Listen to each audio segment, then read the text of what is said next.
Olá e seja bem-vindo à nossa quinta aula do curso Identificação e Otimização de Recursos. Esse curso ele é muito especial para que a gente possa entender, né, tudo que a gente tem disponível e utilizar no cumprimento do nosso propósito, né? Inclusive tem um curso dentro do Seminário Vida Plena, se você está fazendo esse curso pelo seminário, tem um curso sobre propósito de vida para que você possa entender qual é a sua missão de vida, qual é a sua missão na Terra, porque todos nós fomos, digamos que, chamados, né, com um objetivo, né? Então, todos nós temos uma missão de vida, todos nós temos um propósito aqui, né? Nós não estamos aqui à toa. Então, eu quero dar continuidade aqui a esse assunto, compartilhar com você aqui o meu slide, e agora a gente vai falar um pouquinho sobre a principal ferramenta, né, tirando a presença de Deus, né, que nós precisamos para cumprir o nosso propósito, né, o principal recurso que nós temos, que é o nosso corpo, né? Então a gente vê essa passagem de Hebreus, no capítulo 10, versículo 5, onde diz: Por isso, entrando no mundo, diz, sacrifício e oferta não quiseste, mas corpo me preparaste. Essa passagem, ela se refere ao Senhor Jesus, né, que recebeu do Senhor, Deus Pai, corpo para poder encarnar, para poder viver essa experiência de ser humano, né? E cumprir com o seu propósito, né? Acabei de falar que todos têm o seu propósito, e Jesus, o Senhor Jesus, ele foi o nosso exemplo, o nosso modelo, né, em todas as coisas. Como que nós devemos tratar as pessoas, como que nós devemos viver a vida, como deve ser o nosso relacionamento com Deus, né? Então, tudo isso o Senhor Jesus ele viveu para que a gente pudesse ter um modelo para seguir, né? E ficou registrado nas Escrituras Sagradas, aquilo que a gente conhece como Bíblia, né? Então, ele teve ali, o Senhor Jesus, ele teve o seu nascimento como o nascimento de todos nós, né? No mesmo processo. Passou pelo período gestacional, e ali a mãe dele, né, a nossa irmã Maria, deu à luz, né? Então ele foi ali, teve essa fase de vulnerabilidade, que é a fase quando a gente é neném, né? Então ali ainda nos primeiros meses de vida, né, e teve todo o cuidado, passou por todo o período da infância, né, e adolescência.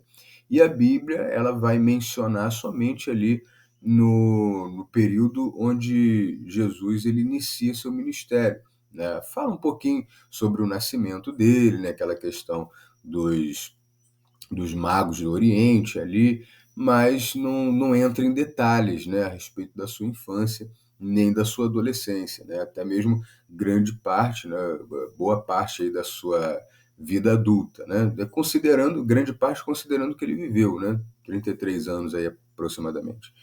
Então, todo esse processo foi para que a gente também pudesse seguir, né? Porque assim, se ele aparece do nada, mais ou menos como Melquisedeque, né? Então a gente ia, né? Como é que ele não poderia talvez ter um problema de identificação? E ele trouxe, né? A gente conhece aquela prática do rapport, né? Que é a conexão, que é você auxiliar ali dentro da sua comunicação, que a pessoa se identifique com você, né? Você se colocar no mesmo tom de voz, você se colocar numa mesma postura, né? Ter mais ou menos ali os mesmos gestos.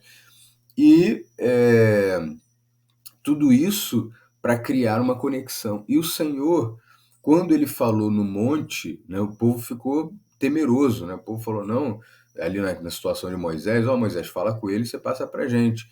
Mas quando ele se tornou carne, então agora já não tem, ele é um de nós, né? Então as pessoas se identificaram e puderam ouvir, estiveram próximas, né? Não foi aquela situação aterrorizante lá do Monte Sinai, né?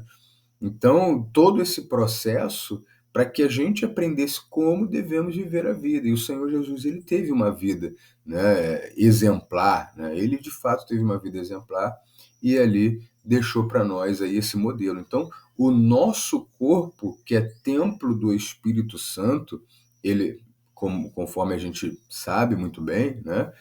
Eu acredito que você que me ouve nesse momento é cristão, né? tem um relacionamento com o Senhor, então sabe disso. Então, quando a gente fala no nosso corpo é templo do Espírito Santo, a gente está dizendo o quê? Nosso corpo não é nosso, é templo do Espírito Santo, pertence ao Espírito Santo, né? Inclusive, Paulo aos Coríntios fala sobre isso, né? Que o nosso corpo não é nosso, nosso corpo pertence ao Senhor. Então, como um algo emprestado, digamos assim, maior ainda é a nossa responsabilidade em relação a ele. Então, devemos cuidar muito bem, porque é a principal ferramenta que nós vamos utilizar para cumprir com o nosso propósito. Então, a gente tem aqui também Romanos 12:1, que diz, ó, rogo-vos, pois, irmãos, pelas misericórdias de Deus, que apresenteis o vosso corpo por sacrifício vivo, santo e agradável a Deus, que é o vosso culto racional. Então, eu costumo dizer que existem três igrejas. Primeiramente, a igreja, que é o nosso corpo, que é o templo do Espírito Santo, depois a nossa casa e depois a igreja denominação, né, que a gente conhece. Então, primeiro, a gente tem que ter essa visão do sagrado, ó, aqui, ó, nosso corpo é sagrado, né? Assim como a gente não joga um cola-chiclete na cadeira, né, do banco da igreja, assim como a gente não joga papel de biscoito, né, pacote de biscoito ali vazio no chão da igreja, assim como a gente não vai lá e picha o muro da igreja, né, ou por fora ou por dentro, assim também a gente tem que respeitar a principal igreja, que é o nosso corpo, que é o templo do Espírito Santo de Deus.